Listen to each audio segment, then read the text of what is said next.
Hello, I will be presenting my project through this video presentation, and I hope you enjoy it. I had fun making it, so I hope you enjoy watching it. We will discuss the theories that I chose, the principles, of course, and how it applies to the film, and then why these theories are used together and how they can enhance your understanding of people's behavior within the film. So the first theory I chose, symbolic interactionism. What is it? Pretty much in a nutshell, is this theory works to describe the fact that our behavior is based on our past experiences, and it assumes that meaning is central to behavior. So how we define things determines our reaction to things. This meaning is learned and processed through social interactions, and it's subject to change. It's used by researchers in sociology, family science, social psychology, so maybe you'll find yourself using this theory down the line. The defining principles I chose are meaning, interaction, and interpretation. So, first of all, what is meaning? Overall, our reality is based on the personal meanings things have for us. These meanings can be based on what we deem to be true about something, what we've been told, or what we've learned, and they can change. And that's within the positivism paradigm, of course.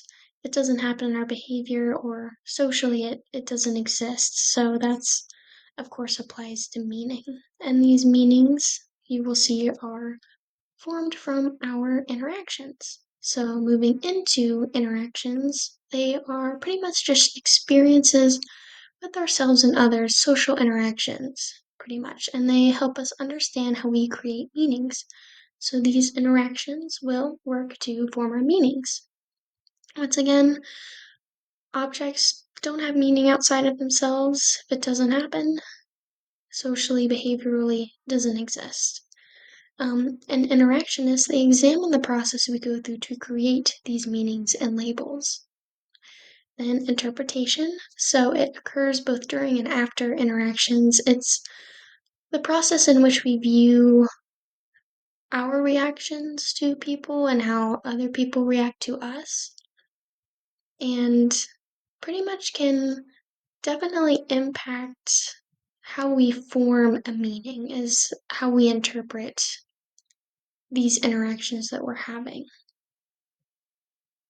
So, next, of course, the theory application. So, within this application, Ruby is afraid to sing in her choir class. So this happened when she joined the choir because a boy she liked joined and she wanted to spend time with them. And then she has to sing in front of the whole class and she runs out of the class because she's afraid. This moment occurs when she comes back to her choir teacher to discuss that whole event. And her teacher says, most people who are scared of singing, they don't sign up for choir. And she went on to explain that other kids make her nervous and she used to get made fun of. And he's like, "Are you any good?" And she was like, "I don't know." She goes on to explain that she's afraid that, she's a bad singer. So she has formed this meaning that if she sings in front of the class, she's going to get made fun of, she's going to get bullied based on her previous interactions with kids, bullying pretty much, and how she interpreted that event also contributed to forming that meaning. She interpreted, they're laughing at me and I'm getting bullied because of so and so. And now she has that meaning. And of course, meanings change. So later in the film, we see that she's assigned this duet with the boy she likes. Shocker, I know. But then her choir teacher within this duet, the first practice set of this duet, he's like, you can sing. And then at this point in the film, you can see her confidence starts to build and she starts to create a new meaning around performing. She had this negative experience before and now she's has this new interaction with her choir teacher and she's interpreting this interaction as, wait, maybe I am good, and she's creating this new meaning of, what, maybe I can sing in front of people. So next we're going to talk about family developmental theory. I chose this one for the film, and it's pretty much just a framework describing, the stages, the functions, processes, and mechanisms within a family's life, and it helps us understand how families change and how they interact with each other.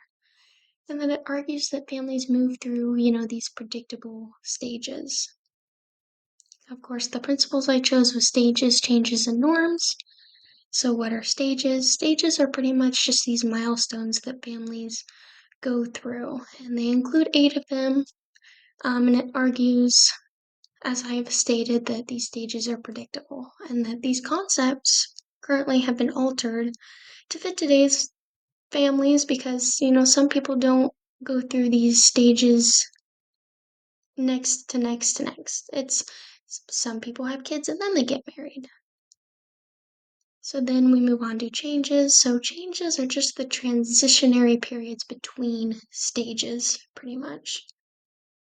And that this theory is amazing because it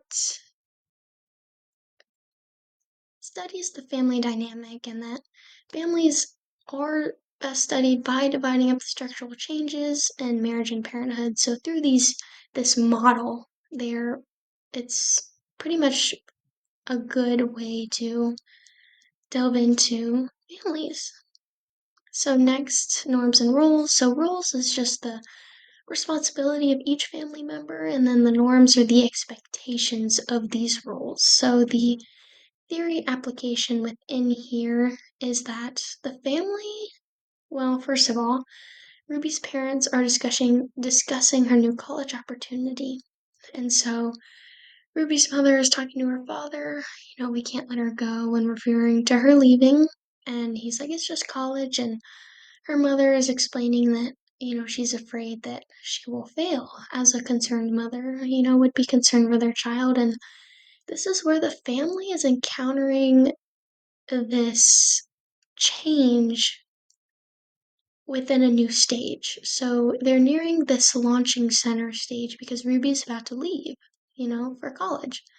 And then it also ties into they're afraid of her leaving because they've put a big role on Ruby to be their interpreter and to help with their fishing business. And Ruby's kind of backlashing against them with this role. And so this is kind of how this whole college argument started. So next, of course, it's been amazing to be able to go over the film with both of these theories, and it has enhanced my understanding, of course, on the behavior of the individuals within the family in relation to the outcome of the movie. So, of course, to rehash symbolic interaction theory, it's micro level social interactions. So it helps us to look at the individual and why they do what they do. But then when we take family systems theory into account, we're looking at the family as a whole. So we can look at each individual family member, we can understand why they do what they do. So for example, if we go back a few slides,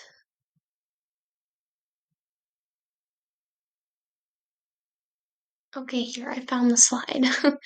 So when we look at Ruby's reaction to everything, why does she want to leave? And now she's creating this strife with her family because they feel they still need her. But if we understand her behavior, that she wants to go to college because she's formed this new meaning of singing. It's a good experience now that she wants to go and do this. And so that is explaining her behavior. And then ultimately, of course, she does decide to end up going to college, which, that's the end of the film. It's all happy and everyone's great, and she's going off to college. So we have viewed this from an individual perspective and now a family perspective. So thank you so much for watching, and I hope you got something out of it because I know I did.